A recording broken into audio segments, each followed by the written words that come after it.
And PleasrDAO is going to be there. Hold on.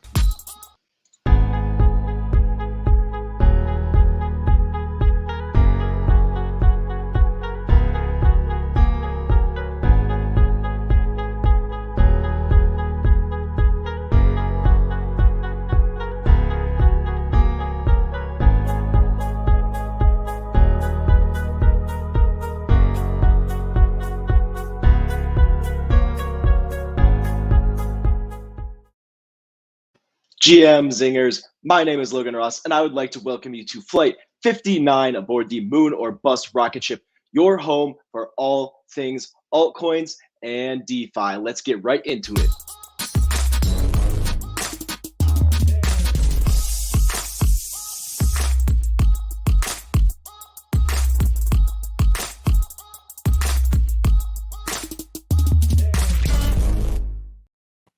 Joining me today is number 2 DEX trader Ryan McNamara. How you doing? Number two that's DEX right. trader. When did this happen? Downgraded. I am now the number 1 DEX trader.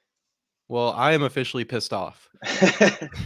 All right. Well, we got a great show for you guys today. We're going to be taking a look at the crypto markets, giving an update on what's going on. We want you to drop your coins in the chat so we can take a look at those as well. And then we'll be breaking news on the Wu-Tang album sale. This is crazy. You do not want to miss it. So make sure you stick around. Interview is going live at 2:30. If you guys are new around here, we appreciate you tuning in to Benzinga and tuning in to Moon or Bust. We hope that you'll subscribe if you enjoy the content. If you are here for specifically crypto content, I would like to direct you to the Benzinga Crypto YouTube channel, top link in the description below. We're going to be starting some new crypto shows on there, hopefully next week. So make sure you check out the BZ Crypto channel, top link in the description. While you're down there, make sure to smash the like button, send it to an all-time high. Bitcoin's no longer at all-time highs, so I need the likes there. I need some sort of dopamine hit today.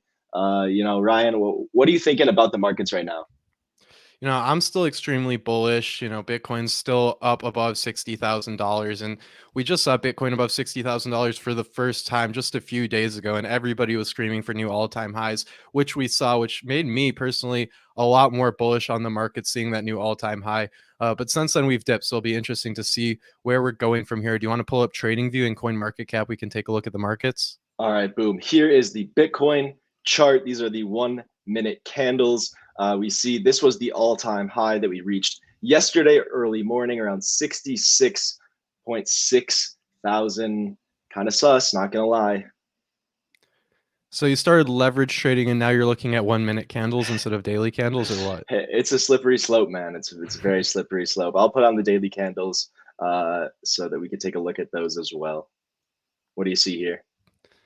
I mean, like I said, Logan, I'm still extremely bullish. I think this is just a corrective dip.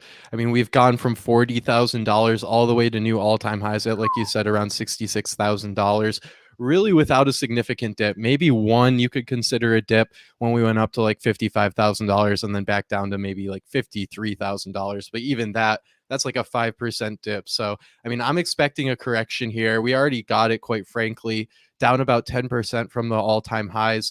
Do you think that this correction's over? Do you think that we'll be seeing new all-time highs again soon? Or do you think that this may take a little while before we see maybe a $70,000 Bitcoin? Okay, so that's a great question. I want to flip over to the hourly candles to try to maybe find an answer to it. So we have done kind of like a 1, 2, 3 down maybe. This could be the bottom here, but I also would not be too surprised if it dropped down a little bit farther, maybe to the mid $50,000 range. But the way that the market has been looking, the launch of these new Bitcoin ETFs, I also wouldn't be surprised if it just keeps going back up. This is just a short correction. I remember early in the year, every time I thought that it might go down, there was a chance it could go either way. It tended to go up. I mean, it was pretty bullish. So I want to know what you guys think out there in the chat. If this is your first time on Moon or Bust, this is the crypto show, your home for all things altcoins and DeFi. So let us know the cryptocurrencies, the NFT projects you guys are looking at, and we'll try to get a look at them as well. If you guys are just tuning in, we have some awesome stuff going on for you today. We are going to be breaking news on the Wu-Tang album, Once Upon a Time in Shaolin. Muhammad in the chat, he says, it's rumored to be the best Wu-Tang album by those who heard it, but it has only been heard by a select handful of people. So we're going to be breaking some news on that at 2:30. Make sure you guys stay tuned. And while you're down there dropping the cryptos in the chat, make sure you smash the like button. It only takes a second. Okay, so should we flip over to the ETH charts now? Yeah, let's take a look. All right. Here we have the ETH charts. I'm back on the 1 minute candles. I'll zoom out to the hourlies. And here we have the past couple weeks. So we saw this building. We got a new all-time high on ETH yesterday, followed by a quick rejection, sharp little correction. We were accumulating in this level for a while. And then I saw we were going back up. I was like, oh, cool, the accumulation's over. We broke up. We're going to continue on. And then I got inverse brud, and now we're down here back under 4K. Not too happy about that, especially because I'll be getting liquidated at 36.50 if it does drop down to there, which is certainly, I think it's in the cards still at this point, but I'm not going to have paper hands. I think I'm going to hold my position because if it doesn't get down here, decides to keep going back up, break some new all-time highs, really goes into price discovery, I don't think I'll ever get a chance to get this liquidation price ever again. So I'm going to be holding on to this. Let me know what you guys think about ETH in the chat below. Are we headed up or down from here? Ryan, you see anything? Logan, was that really an all-time high? I thought that Ethereum actually surpassed $4,400 back in May. Okay, so it probably depends on which exchange you ask, but I'll flip over to CoinMarketCap here. And if we ask them, they say that yesterday was indeed the all-time high. My computer's being slow. Okay, so we see all-time high right here was marked yesterday according to CoinMarketCap. So like I said, it probably depends on which exchange you use, but it is pretty bullish either way. What do you think about the double top argument? I really disagree with it. I mean, we've never seen all-time highs where we just go back up to the all-time high for either Bitcoin or Ethereum, hit it, and then go back down. It's just never happened before. I mean, all these investments are very psychologically based. So I think that with new all-time highs comes a lot more bullish sentiment. And I think that we will see much higher prices than what we're at right now. Of course, there is a possibility there's a double top, but we really haven't seen it before. And I think it's incredibly unlikely. Mm-hmm. Yeah, I agree with you there. We've never seen an all-time high followed by a bear market in any of in any near term. You know, it's been price discovery after all-time highs, historically speaking. So before we get into the chat, cryptos, we got Kindred looking for comp, Crypto Maniac. Maybe these are some price targets on BTC. Crypto Maniac, I wonder, are you thinking it's going to go to 48 first before we get back to 68? Let me know in the chat. But we have a very cool giveaway again for you guys today. So let me pull up CoinGeckoCon. If you guys are familiar with CoinGecko, I'm sure you are. They are doing an NFT convention, NFTs gone wild. Ryan and I will be speaking, doing some panels there. So you guys don't want to miss this. It's going to be November 17th through 19th. And if you want free tickets, we are giving away 5 free tickets today. So all you have to do is follow Ryan and I both on Twitter, and we will be giving the first 5 people to follow us both these tickets at the end of the show. So to win the CoinGeckoCon, let's see, Gekko, I'm going to put it in the chat so you guys can see it.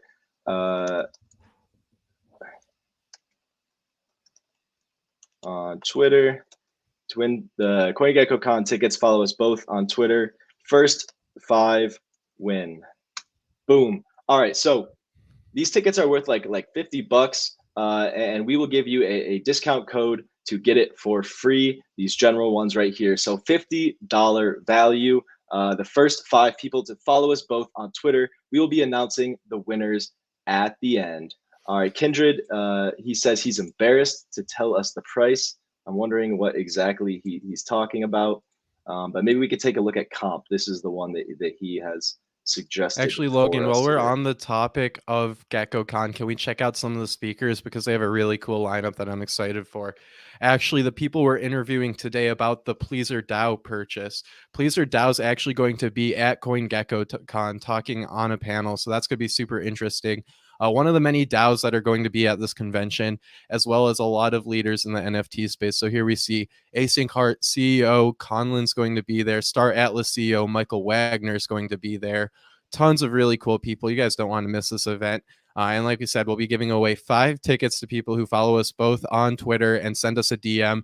Just say CoinGeckoCon, DM us, and you may be able to win a free $50 ticket to this convention coming up next month.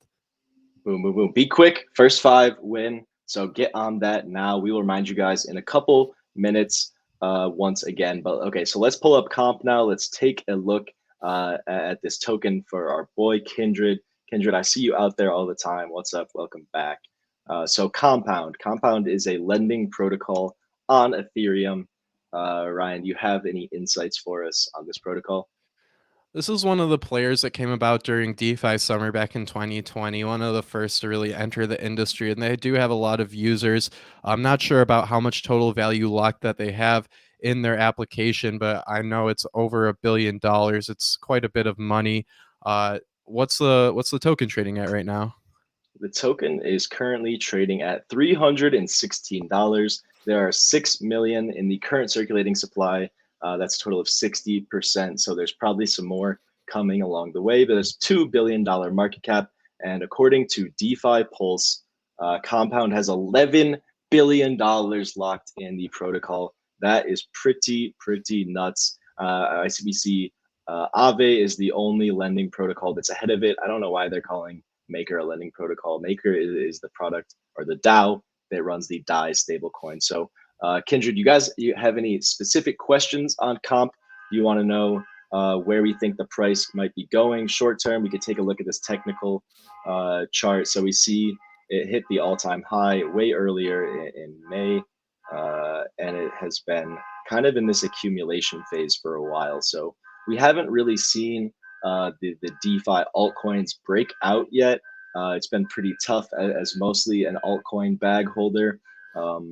But I'm still very bullish. I'm still very hopeful. I think we're going to see some massive gains on these in the coming months. What do you think, Ryan?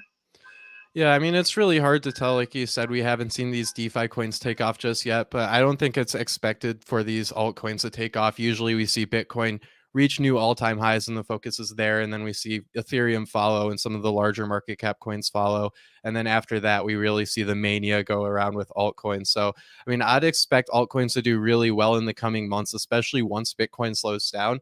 I wouldn't consider Bitcoin to be slowing down just yet. I think we're just in a correction and Mm-hmm. hopefully we can go up into the $70,000 to $80,000 range. And if we can get there and stabilize, I think that there will be an altcoin season, an altcoin mania, and I would not be surprised if a lot of these good projects like Compound reach new all-time highs. I mean, right now Mm-hmm. we're right around $300 and the all-time high is 900. So that's a potential 3x if we can get back up to those all-time highs. Mm-hmm. I know a lot of people do trade on the Bitcoin valuations and the Ethereum valuation. So compared to those two cryptocurrencies, Compound is looking pretty cheap right now. So Mm-hmm. yeah, I'm not. I won't be surprised if people start shifting into altcoins once these major cryptocurrencies start leveling off. Yeah, definitely. So I want to toss it back out to the chat. Let us know the altcoins you guys are picking up. We have a couple minutes to take a look at them before the exclusive interview on the broker, the mysterious broker who made this Wu-Tang album sale happen. They will be revealing themselves live on Moon or Bust today. So get hype, smash the like button. William J wants to know about Matic, so let me pull it up. Matic is a side chain of Ethereum. Ryan, you want to take it away while I'm pulling up the chart? Yeah, so actually, Logan and I just summoned our first DAO, decentralized autonomous Let's organization for go, Wolverine baby. blockchain here at the University of Michigan.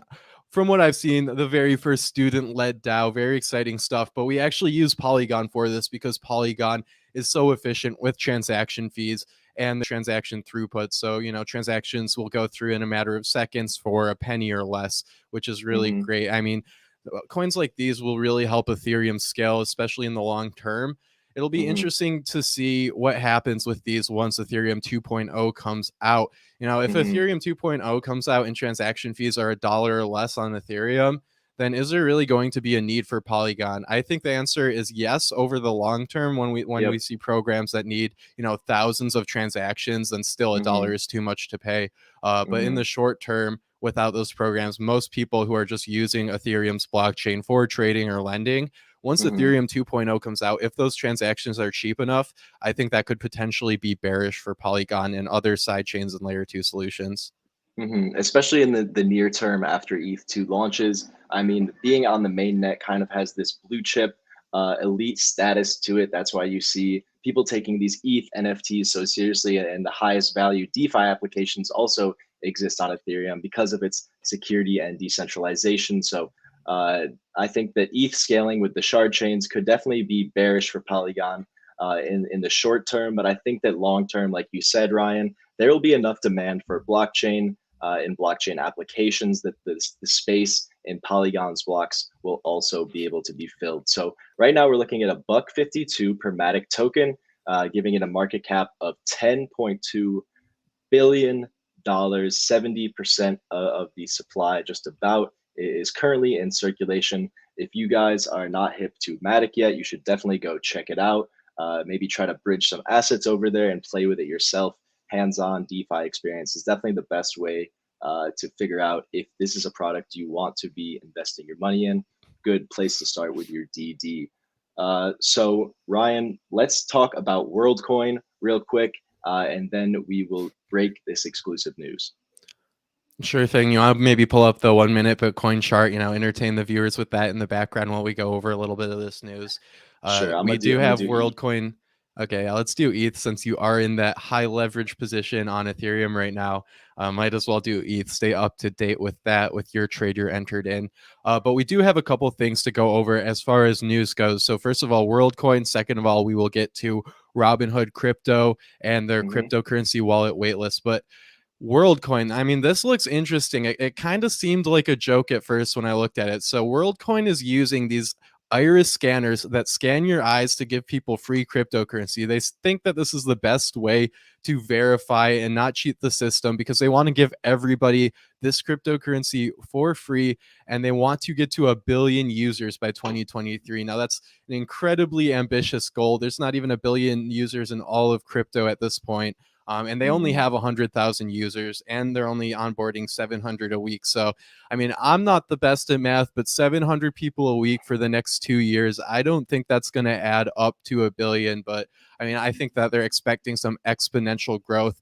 Like I said, it kind of sounded like a joke at first, but when I looked into it, I mean, they have funding from A16Z, Andreessen Horowitz, one of the biggest VC firms in cryptocurrency, as well as Coinbase Ventures and billionaire LinkedIn co-founder Reid Hoffman. So they have some huge names supporting WorldCoin here. It's going to be interesting to see where it goes. One of the things that they want to do with this is build the infrastructure to be able to give out universal basic income. So if everybody's able to Mm-hmm. hold this coin, they want to be able to do some universal basic income, give people free cryptocurrency, supplement economies in that way.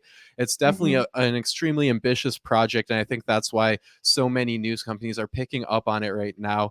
Logan, what do you think? Do you think this is something that could succeed, or do you think it's more of just too lofty of a goal?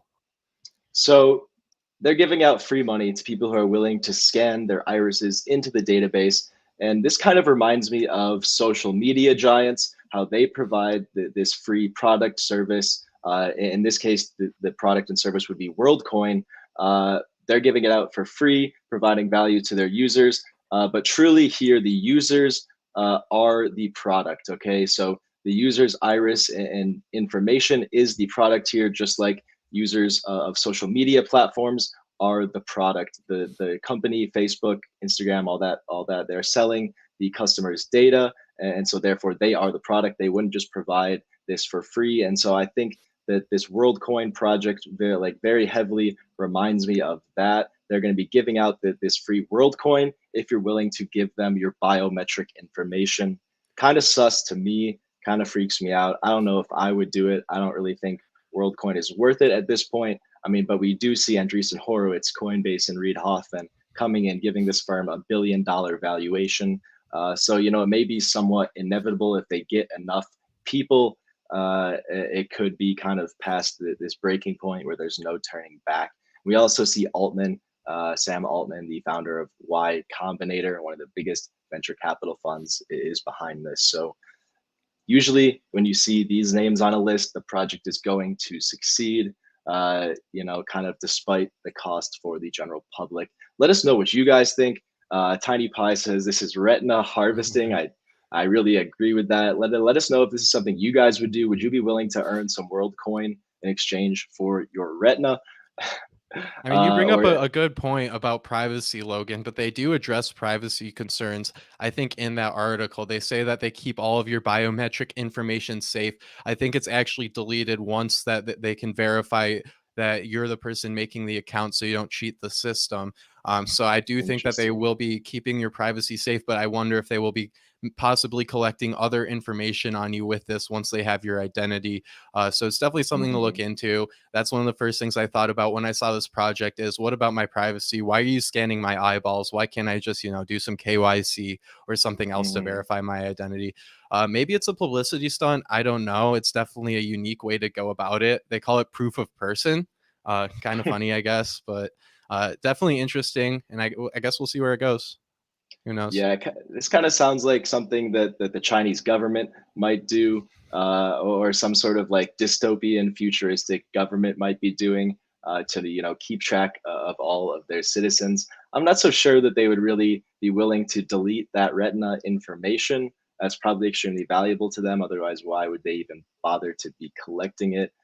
Sure, you want to prove who you are, but like, how would you reprove it in the future? You know, like you'd have to scan your retina in again, and they'd have to have something to compare it to. So maybe it's stored in a decentralized like who really knows? It's kind of sus. But we'll definitely look into this more, especially because of the blue chip backing that it has. So Ryan, why don't you tell us about Coinbase, or not Coinbase, Robinhood crypto wallets? Yeah, so Robinhood recently announced that they will be supporting cryptocurrency wallets come hopefully this year, maybe in 2022, but it's coming up here soon and they already have 1 million people on their wait list. So I think this does have a lot of implications for the cryptocurrency markets in general. First of all, do you think we could have a DeFi winter? We had that DeFi summer. Can we have a DeFi winter? With all these investors on Robinhood who don't have access to their cryptocurrency, they will suddenly be able to access their digital assets. Will they be putting it to work or will they simply still be holding on Robinhood? I think this might be a way for cryptocurrency investors on Robinhood who may not like that their cryptocurrency is on Robinhood to be able to Hmm. transfer it to a different exchange. Because right now, in order to do that, they would have to sell their crypto, realize capital gains, and then transfer Hmm. USD to another exchange to do so. Yeah, no, I definitely see where you're coming from, but at the same point in time, the tax crypto laws are so early at this point that a transfer out of your Robinhood wallet to perhaps your Coinbase wallet or a DeFi protocol would be marked as a sell, and that would be a taxable event. So it's kind of a lose-lose situation at this point, just because of how early and, you know, kind of misunderstood the crypto market is. They're trying to have us pay for unrealized gains. I'm not really a big fan of that. But this is what DeFi is all about. And hopefully, we'll see Robinhood integrate some DeFi into their app. I think that would be awesome and insanely bullish for any of the products that do get added to the platform. And do you think this could also be bullish for NFTs? Because now all of this cryptocurrency on Robinhood can actually be used to purchase NFTs. Are the Mhm. investors on Robinhood rather? Are those the investors that are looking into buying NFTs? I think yes. I agree. I mean, we see Doge is responsible for what, like 30% of Robinhood's revenue. And so the Robinhood investors clearly they love the memes. Okay. So if they could get access to the unlimited meme market that is NFTs, I think that it could be very, very bullish for NFTs, Ryan. I think you make a great point there.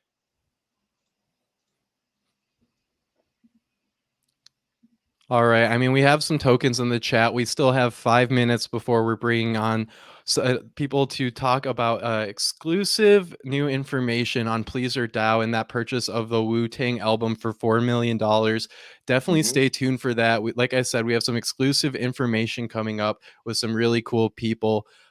So, Logan, what do you want to do? You want to go back to CoinMarketCap? Do you want to Yeah, look so at maybe? let's do a couple things and maybe do a little bit of warm up for the interview. So just want to drop another reminder to anyone who is just tuning in. We're giving away five $50 tickets to the NFTs Gone Wild convention put on by CoinGecko. The first five people to follow us both on Twitter during today's show will be the winners. We will announce them at the end. And also make sure after you follow us both, send one of us a DM to let us know that you did it. So we have a place to send you that discount code back as well. But let's do a little teaser, little warm up for the exclusive news we'll be breaking today. So if you guys aren't familiar with the PleasrDAO, maybe Ryan, you could give us a little intro to it. Yeah, so the PleasrDAO is a really popular decentralized autonomous organization that's built on Ethereum. So, a DAO is almost like a mutual fund mixed with a group chat where you can invest money together with other investors, let more investors in with their money, and then you basically manage this pool of funds together, whether it's to buy NFTs or cryptocurrencies or to do certain investment strategies. So, Mm, PleasrDAO is a really big DAO in this space. They bought the Doge meme back, I think it was in April or May, for a ton of money. They collect really rare one of one NFTs, as well as do a lot of other things within the blockchain space. Logan, they actually have the members of the DAO on the website with some really big names. I think we should go over that. I mean, I was really impressed. I was looking at the members. I didn't know half of these people were actually in the DAO earlier today when I was looking at it. But here you can see people from Dragonfly Capital. We have who else is on here? David Hoffman from Bankless. We got Logan. Are any of these names popping out to you? I know I saw I know someone from G Money's Andreessen. on there. Yep, G We Money. got We the had him on the show. guy from Super. Nansen is on here. We got the guy from Cream. Little little side uh what's it called? Inside reference to the Wu-Tang song there. But instead, this DeFi protocol is crypto rules everything around me, not cash rules everything around me. More guys from Nansen, more guys from Cream.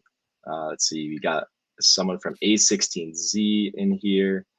This is pretty crazy. If you guys don't know what DAOs are, by the way, it stands for Decentralized Autonomous Organization, and it's basically a group chat with a bank account or like a Venmo account attached to it, and this group chat makes democratic votes on assets they want to purchase. So this one's focused on NFTs and purchasing art.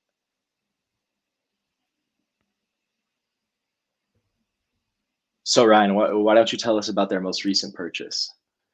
I think we'll get into it with the interview, but they purchased the Wu-Tang album that has not been released. It's one of one, locked up for 88 years before people can listen to it.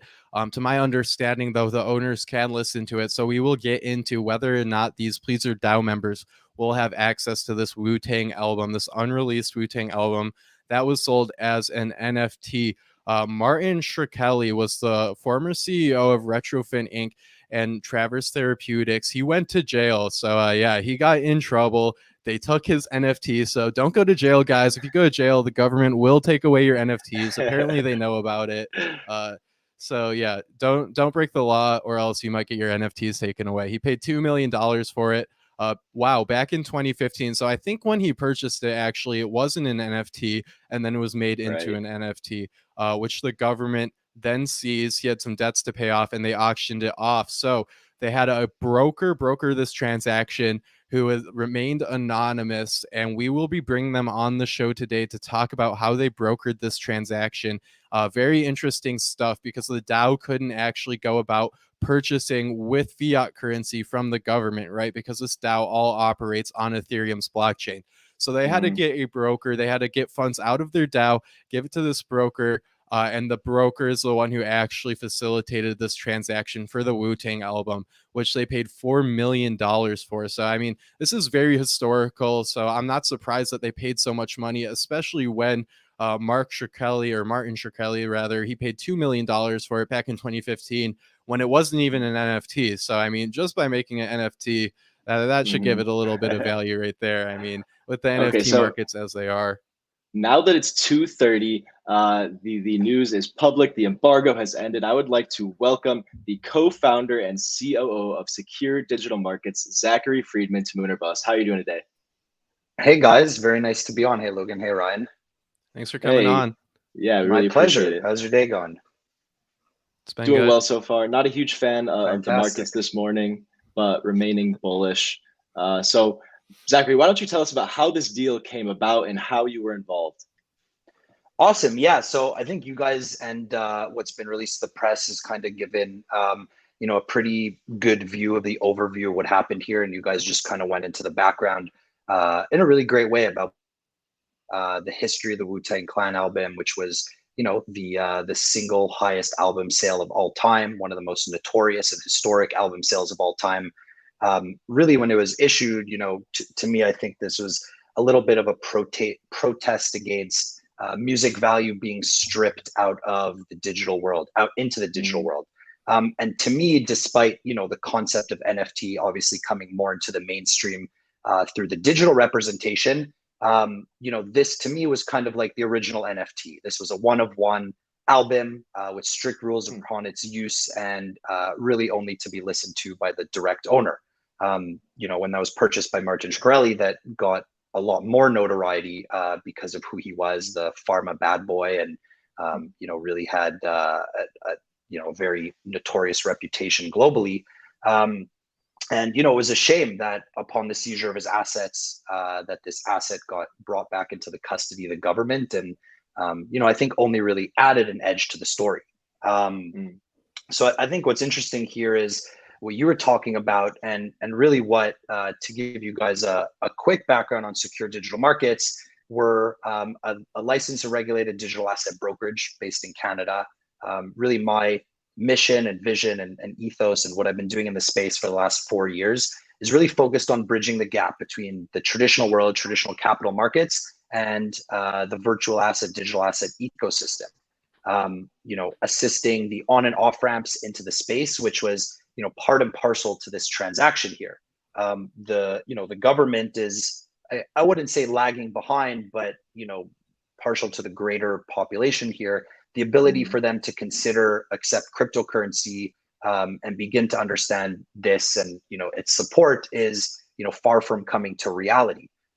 So I was very fortunate here. I was approached by a close friend at Six Agency, and Six Agency managed to get their hands involved in this deal and be able to bring this opportunity forward, sourcing the buyer Jameis on behalf of PleasrDAO, and being able to help with the conversion of the asset into an NFT, and look to myself and my expertise, having been doing this for 4 years. We're the largest digital asset brokerage in Canada, although we operate globally, to be able to serve as a crucial party here to be able to convert the USDC and pay it in a lawful way to the DOJ, to the US government, to be able to purchase this asset. So that's really how we served here with respect to the transaction. And as a lifelong fan of Wu-Tang Clan, I still remember listening to Enter the Wu-Tang and having your mention about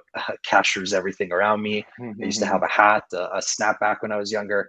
It was really amazing to be involved and happy to continue the to build the story here of what is quite an amazing album and an artistic kind of story. So Zachary, let me ask you, why did you choose to remain, under the radar, until this point as the broker?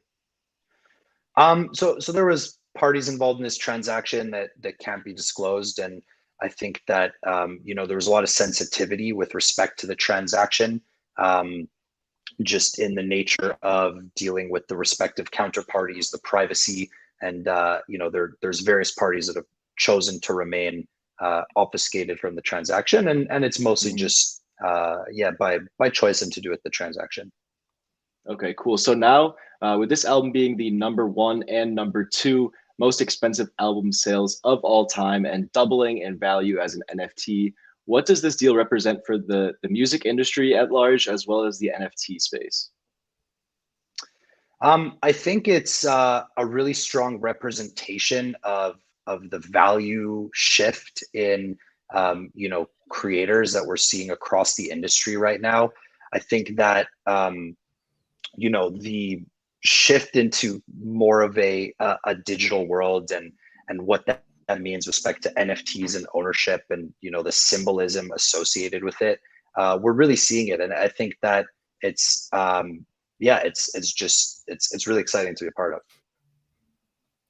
Awesome. So were the terms of the sale the same? Will the album still be private for 88 years? And if so, will the people in the DAO be able to listen to this album, or will it only be one person? So this copy that Jameis has, I think he's he still has to abide by the rules, the contractual rules that are associated and attached to this album. But he's going to try and take an approach from what he's disclosed publicly to allow opportunities to listen to the music. There's been lots of speculation on features and who's been involved in this, what other artists have been featured on the album, etc. No one knows. If they did, they can't disclose it. But his goal is definitely to host events. I think that's the beauty of it, being able to have these private listening parties, knowing that, especially with a world famous music group, that you are one of only a select few people in the world that have been able to hear this music is beautiful. Yeah, that's really cool. I mean, there's so many nuances right now with DAOs. There's so many gray areas. So it'll be cool to see what they end up doing with the album. Mm-hmm. Yeah, there's a few, I'm sure a few cool ideas behind the scenes. Yeah, so how was the album protected before it was turned into an NFT? How was it organized? Do people who listen to it at the listening parties need to sign NDAs? Now some of the stuff can be automated on chain, but I'm curious, how was it done before? I can't particularly disclose too much information with respect to that. Okay. Yeah. Okay. Do you have any can idea? I ask, Logan, I have a quick question right now for Zachary, but can I ask who actually made this album into an NFT? Was it Six Agency? Was it PleasrDAO, or was it somebody else you can't disclose? I can't disclose that as well, but Okay. it's a simple process. It was in collaboration and sorts through Six Agency, but the process is fairly simple for any dev to accomplish. Sure. Mm-hmm. So Benjamin in the chat says that Rizzo was talking about it on Joe Rogan. Do you have any insights as to what the Wu-Tang Clan thinks about this album sale? Are they happy about it? Are they disappointed? Are they worried it's going to get out? I don't have any direct commentary. I think that we wouldn't have and the parties to this transaction who were involved wouldn't have completed the transaction if we were worried about that occurring. Everyone's aware of kind of the legal requirements around this copy being held in close kind of consideration. And I'm optimistic. I'm hopeful that they see it in a positive light. I really think it's a great story that shows not only some amazing uses for NFTs, but also just brings a great story into the mainstream and further perpetuates the growth of the industry. Awesome. Yeah, that's very well said. I have a question regarding the future of DAOs. Do you think that DAOs will need brokers to facilitate transactions in the future as regulations and technology develops? And do you think this is more of a regulation problem or a technology problem, being that DAOs can't directly purchase stuff like this right now? I think it's more of a compliance problem due to UBO designation, ultimate beneficiary, and KYC AML policy. You're not sure who the members are of a DAO, and there are rules and regulations by different financial conduct authorities that kind of govern who can and can't purchase different items. Some might be considered various types, commodities, securities, etc.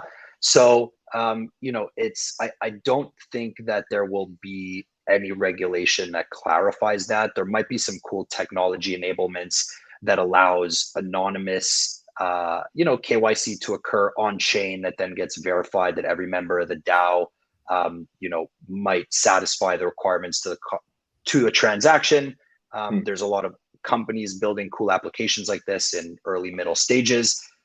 But really, it's also more of a knowledge and an educational gap that exists within the traditional market, especially in government bodies, but in traditional markets as well. And that's really why I think we've positioned ourselves nicely in the market, and we continue to assist various clients, not just DAOs. I mean, we've helped a few investors, institutions, hedge funds acquire their first CryptoPunks. We've been responsible for guiding them, helping them navigate even just the UI UX and the friction with navigating MetaMask. Even simpler than that, going from US dollars into Ethereum. It's still something that is difficult to grasp and a little bit foreign to some of these groups, and that handhold kind of white glove service to take them through the transaction, understand how to securely custody, store, and access the digital asset ecosystem that goes from tokens like Bitcoin and Ethereum to NFTs that are ERC20 based is a similar problem that's faced. And guys like yourself that are talking about this and getting the word out and helping to build education, and myself from my angle are really what's going to help make all the difference. Totally. And that's a perfect segment into my next question. I was going to ask you about some of these sales of CryptoPunks that you've helped broker. So first of all, what type of buyers are you brokering these deals for? And also, have you sold any other types of NFTs other than CryptoPunks to these buyers? Yeah, Or brokered, yeah. rather. I've done, Bathing Apes. I've done Plasma Bears. There's been even just some mint collections that people were keen to get in on. There's really been a wide breadth. Some Damien Hirst. There's been some really awesome pieces, and I think that they come from different sides, right? Like if you give the most the least obvious example, there's digital native musicians and artists who might be interested in acquiring this. This is something that their friends have.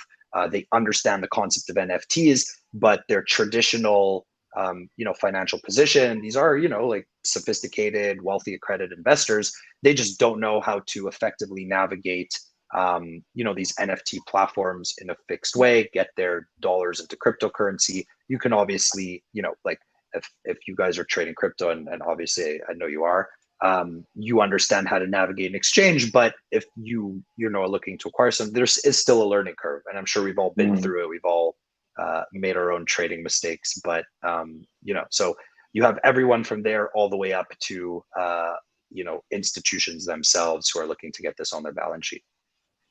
And do you think that institutions will still need brokers once Coinbase makes their NFT platform? Because I know Coinbase is still going to be very DeFi oriented. It's all going to be on chain. So it's going to be pretty similar to OpenSea. So do you see the need for brokers for NFTs once that platform's released? I think there will be a continued need. Adoption never occurs as quickly as you'd like. We're also talking about a couple million users who are already crypto native and base, and Coinbase has a fantastic UI UX. They do make it very simple, but at the end of the day, that white glove support, the ability to pick up the phone, we have account executives around the clock and dedicated agents who are here to support and walk people through these transactions. That's something that is still required and needed. And I think there will be a really good use for us for years to come. Yeah, I'd agree with that, especially with things like CryptoPunks selling for $400,000 or even millions of dollars. You don't want to mess anything up there, for sure. Yeah, and listen, I think that there's also the extra touch, which is understanding the macro environment, understanding you're trading in a different underlying asset, so understanding how Ethereum is, what the broader scope of the cycles of the industry look like, are also important when making this decision. Because if it's speculative and it's not just for novelty purposes, that plays a major factor. You might go up 30% in ETH value but decrease in dollar value. Yeah, certainly being early adopters of the technology, we've learned plenty of expensive lessons. So for these big players to be able to just pay someone directly to not have to learn the lesson for themselves, I think that definitely the market's going to continue to evolve there. And I think, listen, it's a step further than learning the lesson. It's also, you know, when you start dealing with more complicated trust and beneficiary structures and family offices, which really do hold, you know, a large percentage of the wealth globally, there is difficulty in holding the underlying asset and doing it, you know, with other centralized counterparties without having like the right assurances. You know, we're a properly insured desk as well, and very experienced. So that's yeah. Zach, one last question for you. Where do you see the NFT space in the next 5 to 10 years? What aspect of it or a specific niche within it are you most excited about? I would answer that pretty simply with I really think that NFTs will continue to penetrate, you know, beyond just music into real estate, into luxury goods, into ownership, into, you know, DAO models. There's some really amazing applications. Just for the sake of timing, I don't want to touch on any one individually. I'm personally extremely bullish on, you know, metaverse as really being the next you know, trillion-dollar industry. You know, starting with real estate, but expanding out further. We've, you know, seen a lot of major companies starting to make some headway, and you know, even with Facebook's announcement that they're looking to pivot into more of a metaverse company. But yeah, I've been optimistic on the metaverse. Our company, Metaverse Group, which is one of our subsidiaries, owns one of the largest portfolios of metaverse assets between Sandbox, Somnium, and Decentraland in the world. And we recently actually had half of that business acquired by a public company.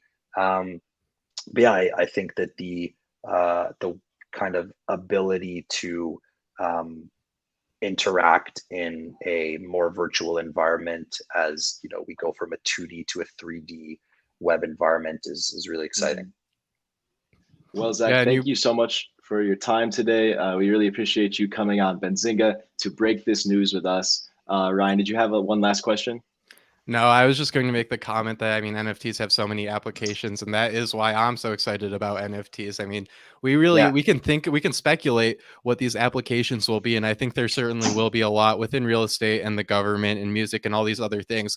But I think what's even more exciting is we really don't know like the future applications of NFTs. Like, there's going to be so many.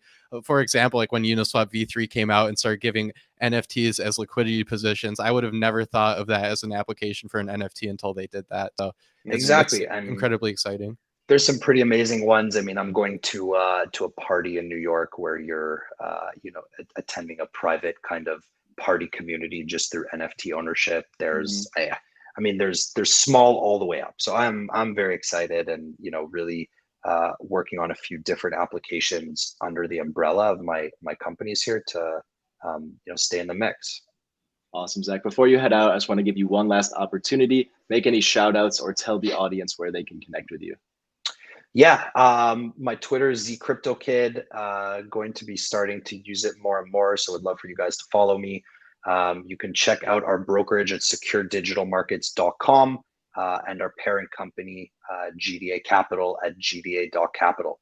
And if anyone wants to reach out, feel free to message me on Twitter. And yeah, I would love to chat and help you guys kind of navigate and learn more about the space in any way. All right, great. Thank you for coming on today, Zach. I appreciate it, guys. Have a fantastic day. You too. You too. Wow, that was really cool. I loved it. It was really cool. Yeah. I mean, I love NFTs, and like we said, there's so many new applications coming out, and to see Zach so involved in all these different projects is really cool to see. So Happy wants to know, can we give him the quick answer? Is it going to be released, or are they working on releasing it? So there are some very strict legal policies in place that Zach kind of hinted to. It seems that PleasrDAO will be doing potentially doing some exclusive listening parties for its members. But as far as a general public release, that seems very unlikely at this point. Okay, so let's get back to the Gekko Con, and we can pick our 5 winners for today's show. Okay, so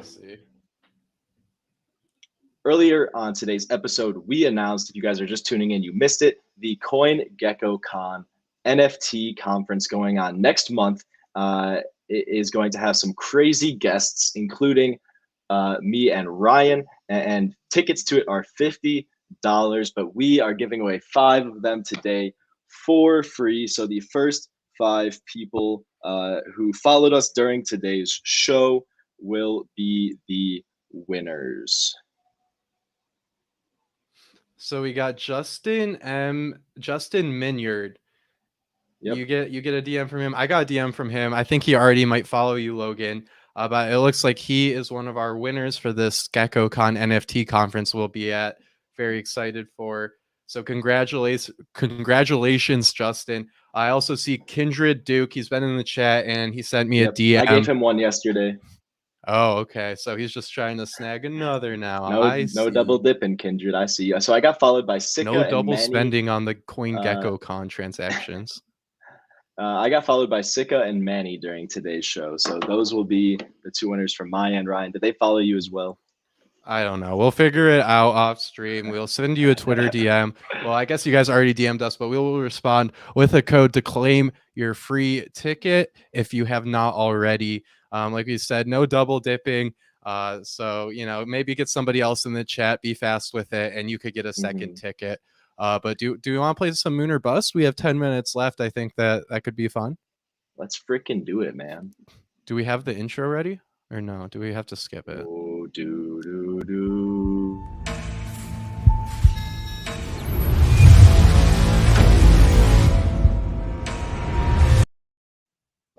You already know what time it is. Drop your cryptocurrencies or NFT projects in the chat below, and we will pull them up on CoinMarketCap, take a look, and give you our take. So let's see what we have here. We got a request from Shiba, but I think we had a couple call outs earlier. If you guys want us to look at your crypto, drop it in the chat right now. And while you're down there, make sure to smash the like button. If you like Wu-Tang, if you like cryptocurrencies, if you like NFTs, and if you like Moon or Bust, let us know. Send that like button to the freaking moon. My bad, Kindred. I think you did DM me that yesterday. Must have just not gotten to it. So sorry about that. You said you did get him his ticket though, Logan? I believe that I did. I will double check and make sure after the show. Awesome. But let's do it, man. We got to take a look at SHIB. All right, yeah, let's do it. And Happy Muhammad, I do see your comment in the chat. Just send one of us a DM. We'll work something out. If you want to go to CoinGeckoCon, we have tickets up the kazoo to be giving away over the next few weeks. So yeah, send us a DM on Twitter. We'll get back with you. Looks like Kindred did get the code from me yesterday. So there are still a couple left to give out today. Follow us on Twitter if you want one of these $50 tickets to GeckoCon. So here we have Shiba Inu, the Dogecoin killer. Woof, just below all-time highs. Made another crazy price run over the past month. And Ryan, where do you think that it's going from here? Well, I think it's going to probably follow Bitcoin and Ethereum. It looks like it's consolidating right now pretty bullishly up here around 28 millionths of a cent. I'm just going to call it millionths of a cent. I don't really know. There's a lot of zeros there. But I think that if Bitcoin and Ethereum do go up and level off, we will see an altcoin mania. And I think that Shiba will be one of those coins leading the altcoin mania. So once those level off, I would not be surprised if we saw another huge leg up like we just saw a few weeks ago. But I will not be investing in Shiba, especially at these prices. I mean, we saw such a quick pump up. It's really likely you can have just as quick of a dump down. I mean, that happens so often. So it's definitely risky to get in at this point, but that doesn't mean that there isn't upside still to be had with this token.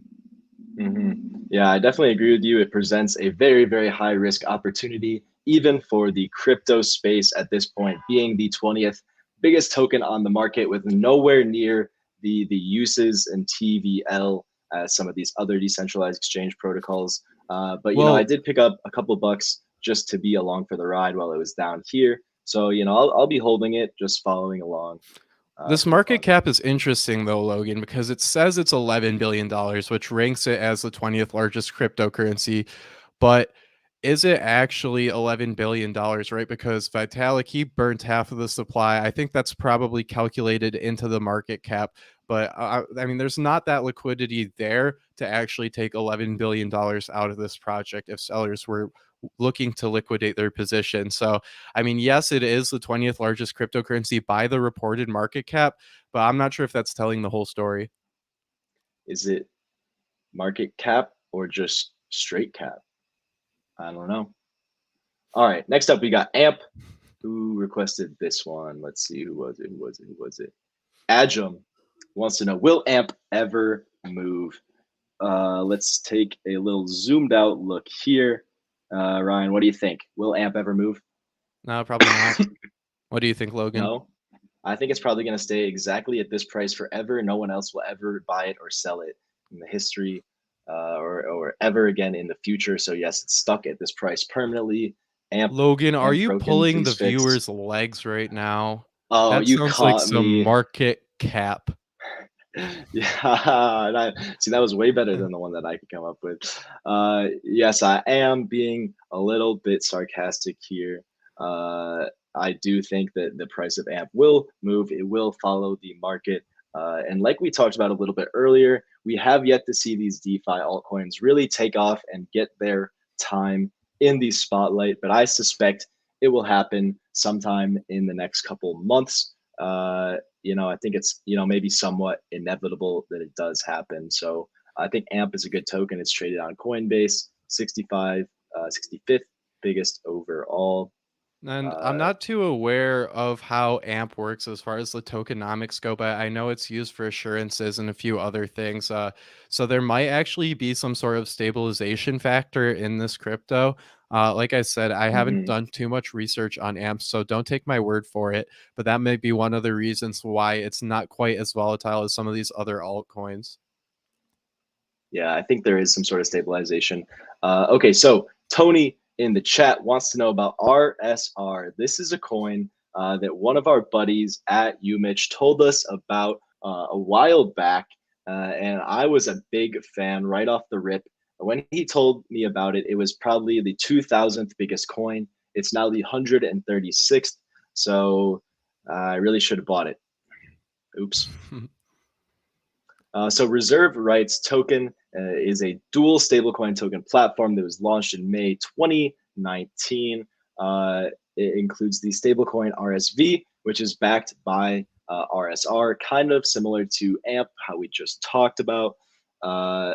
But unlike RSV, the RSR token is volatile, and the main purpose is to automatically be bought and sold to maintain the stability of RSV.